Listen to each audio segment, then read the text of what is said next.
Dear student, पिछली class में आप लोगों ने डिफ्यूजन देखा था। हमारे बॉडी में सेल में कहां पर डिफ्यूजन कैसे हो रहा है, इसकी चर्चा हम लोगों ने पिछली क्लास में की। अगर आप उस वीडियो को ना देखे हो तो डिस्क्रिप्शन बॉक्स में हम लिंक दे देंगे, या फिर आप चैनल पे जाकर के प्लेलिस्ट देख लीजिए, वहां पे आपको सारी वीडियो मिल जाएंगी। आज की क्लास में हम देखेंगे कि ऑस्मोसिस क्या होता है। हाँ, एक चीज और, आप वीडियो देखते हैं तो थोड़ा उसको लाइक कर दें, एक अच्छा सा कमेंट भी दे दें, ठीक है, और सब्सक्राइब ना किए हो तो कर लें, ठीक है। तो ऑस्मोसिस मीन्स क्या होता है, इस चीज को हम आज समझेंगे। पिछली क्लास में आपने डिफ्यूजन देखा था, ठीक है। इसको अगर आप समझ सकते हैं तो एक लाइन की हम बात करते हैं, higher water concentration to lower water concentration की तरफ मूव करना ऑस्मोसिस होगा। फिर से बात समझिए, higher water concentration to lower water concentration की तरफ मूव करना ऑस्मोसिस होगा, ठीक है। मतलब समझ लीजिए, हायर वाटर कंसंट्रेशन, यहां पर वाटर कंसंट्रेशन की बात की गई है, मींस वाटर की वैल्यू अधिक है। और जहां आप वाटर की वैल्यू अधिक कहेंगे वहां पर वो गाढ़ा नहीं होगा, पतला होगा। और जो चीज पतली होती है उसको हम ये नहीं कहेंगे कि वो कंसंट्रेट है, वो डाइल्यूट है। यानी हायर वाटर कंसंट्रेशन हर हाल में डाइल्यूट होगा। बात क्लियर है। उसी तरीके से लोअर वाटर कंसंट्रेशन मींस जहां पर वाटर की वैल्यू कम हो, यानी अगर वाटर की वैल्यू कम है तो वो गाढ़ा हो गया, और गाढ़ा हो गया तो हम कह सकते हैं वो कंसंट्रेट ज्यादा है। लेकिन उसको हम कह सकते हैं वाटर कंसंट्रेशन कम है, यानी वाटर की वैल्यू वहां पे कम है। फॉर एग्जाम्पल, मान लीजिए एक ग्लास लेते हैं, इसमें आप 100 ग्राम्स जो है शुगर घोल लेते हैं, ठीक है। दूसरा एक ग्लास लेते हैं जिसमें उतना ही बड़ा है, जिसमें प्योर वाटर रखते हैं, या वाटर के साथ आप 5 ग्राम्स जो है शुगर घोल लीजिए, ठीक है। आप तो यही कहेंगे कि जिसमें 100 ग्राम शुगर घोली गई है वो ज्यादा मीठी लगेगी आपको। 100 ग्राम जो घोली गई है ये आपको ज्यादा मीठी लगेगी। बात क्लियर है, ये भी सही है। क्यों? शुगर ज्यादा है, लेकिन क्या वाटर इसके कंपैरिजन में ज्यादा है? दोनों सेम साइज के ग्लास है, दोनों में सेम लिक्विड भरा हुआ है। तो इस हिसाब से तो हम कह सकते हैं कि जब इसमें 100 ग्राम चीनी डाली गई है तो वाटर जो है, वाटर इसकी अपेक्षा कम होगा। गाढ़ा है, ये चीनी मिला करके हमने गाढ़ा कर दिया। वाटर शुगर के कंपेयर करने पर, शुगर के कंपैरिजन में अगर बात करें तो यहां कम हो गया। यानी वाटर का कंसंट्रेशन जो है वो कम हो गया, लेकिन कंसंट्रेट है, गाढ़ा है, तभी तो मीठा लगा। वहीं पर अगर इसकी हम बात करें तो यहां पर वाटर अधिक है, वाटर इसमें अधिक है, पतला है, वो वाटर मिला दिए। अब शरबत में पानी मिलाते जाइए, पानी मिलाते जाइए, आप कहेंगे कि और मिठाई उसकी बढ़ती जाएगी, क्या पॉसिबल है?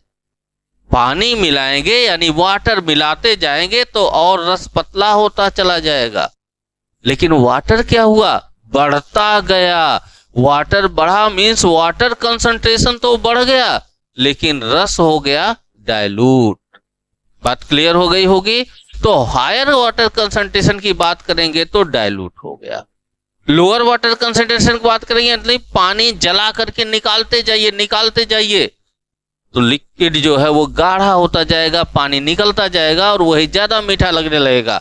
वहां पर वाटर कम हो गया, लोअर वाटर कंसंट्रेशन हो गया, ठीक है। आपके एनसीईआरटी में सीधी सीधी डिफिनेशन दी गई है, हायर वाटर कंसंट्रेशन यानी जिधर वाटर अधिक है, उधर से लोअर वाटर कंसंट्रेशन जिधर वाटर कम है उधर की तरफ मूव करना आपका ऑस्मोसिस होता है। डेफिनेशन आसानी से आपको समझ में आ गई होगी। ठीक है, तो यहाँ पे वही चीज दिया हुआ है, डिफिनेशन में भी आप देख सकते हैं सेम जो बातें बताई जा रही हैं। Osmosis is a passage of water from region of higher water concentration, एक प्रोसेस है जो higher water concentration through a semi permeable membrane to region of lower water concentration. Cell आप देखे थे इससे पहले, ये सेल की मेम्ब्रेन्स हैं, सेल की मेम्ब्रेन्स दिखाई गई हैं। ठीक है, ऐसे ही सेल आपका बना हुआ था जो इससे पीछे देख चुके हैं। सेल मेम्ब्रेन इसी के नीचे है, अगर प्लांट सेल है तो बाहर सेल वॉल है, अन्यथा बाहर सेल वॉल नहीं है। ठीक है, इनर पार्ट्स में जो है ये सेल मेम्ब्रेन है, अगर एनिमल सेल है तो आउटर ही होगी वो मेम्ब्रेन।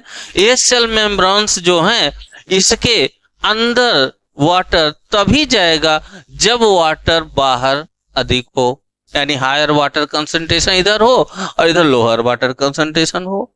और वाटर इससे बाहर कब आएगा, जब इधर वाटर कंसंट्रेशन अधिक हो जाए, इधर वाटर कंसंट्रेशन लो हो जाए, यानी अंदर साइड में वाटर ज्यादा हो जाए, बाहर साइड में वाटर कम हो जाए। तो ये ऑस्मोसिस प्रोसेस से लिक्विड हमारा शिफ्ट होता है, लिया जाता है।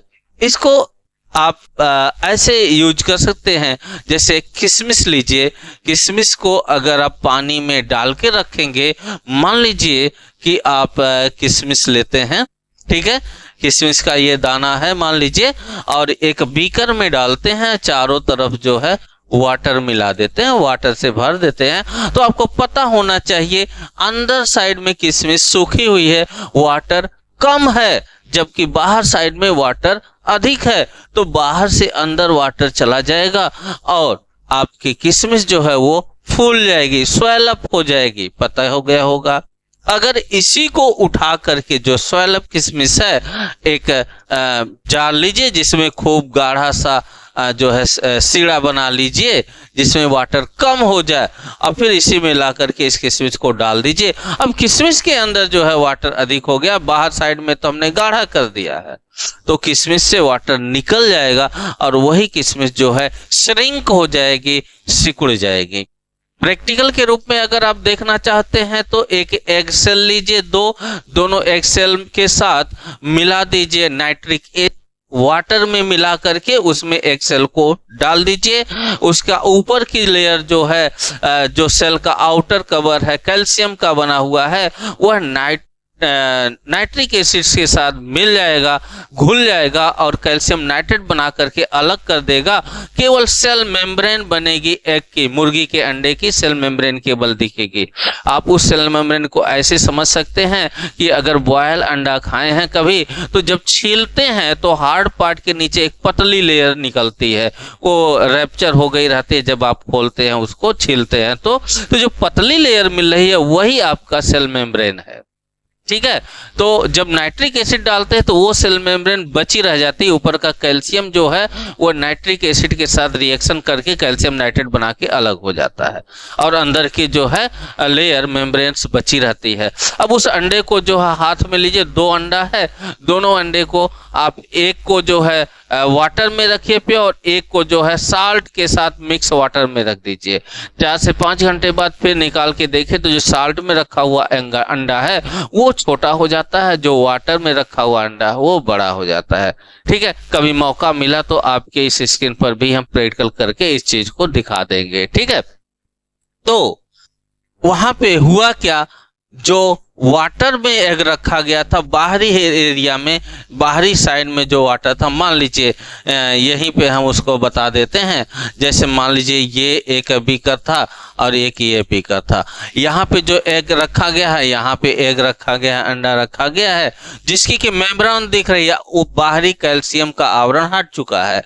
इसमें हमने वाटर रख दिया और इसमें जो है साल्ट मिला के वाटर रख दिया, थोड़ा सा गाढ़ा कर दिया साल्ट मिला के। थोड़ी देर बाद देख रहे हैं तो ये एक जो है छोटा हो जाता है, ये एक जो है बड़ा हो जाता है। क्यों? क्योंकि एक के अंदर वाटर कम है, बाहर वाटर अधिक है, तो हायर वाटर कंसंट्रेशन से लोअर वाटर कंसंट्रेशन की तरफ वाटर गया और ये अंडा स्वेल अप हो गया, बड़ा हो गया। इसमें क्या है, बाहर साइड में जब नमक मिलाए हैं तो यहाँ पर बाहर साइड में गाढ़ापन है, कंसंट्रेशन है, किसका, मटेरियल का, वाटर का नहीं, नमक मिला दिए हैं, वाटर का कंसंट्रेशन यहाँ पे लो है, और जबकि अंडे के अंदर उसकी अपेक्षा कंसंट्रेशन अधिक है। तो अंडे से वाटर निकल करके आ गया इस पार्ट में, और अंडा जो है श्रिंक हो गया और श्रिंक होकर के छोटा हो गया। तो ऊपर की जो सेल मेम्ब्रेन है वो यही बता दे रही है कि वाटर का एक्सचेंज सेल के अंदर से बाहर या बाहर से अंदर जो होना है वो ऑस्मोसिस प्रोसेस से होना है, यानी higher water concentration to lower water concentration के रूप में होना है। ठीक है, ये जो है आपका बात रही ऑस्मोसिस की। ठीक है, ऑस्मोसिस की बात रही, और इससे रिलेटेड कुछ फिनोमिना है जिसमें आप जो है कुछ सॉल्यूशंस हम देख सकते हैं, उसमें क्या होता है ऑस्मोसिस रिलेटेड फिनोमिना, उस चीज को चर्चा करेंगे, जिसमें हाइपोटोनिक सॉल्यूशन की बात करेंगे, आइसोटोनिक सॉल्यूशन की बात करेंगे और हाइपरटोनिक सॉल्यूशन की बात करेंगे, जिससे आप देखेंगे नेक्स्ट क्लास।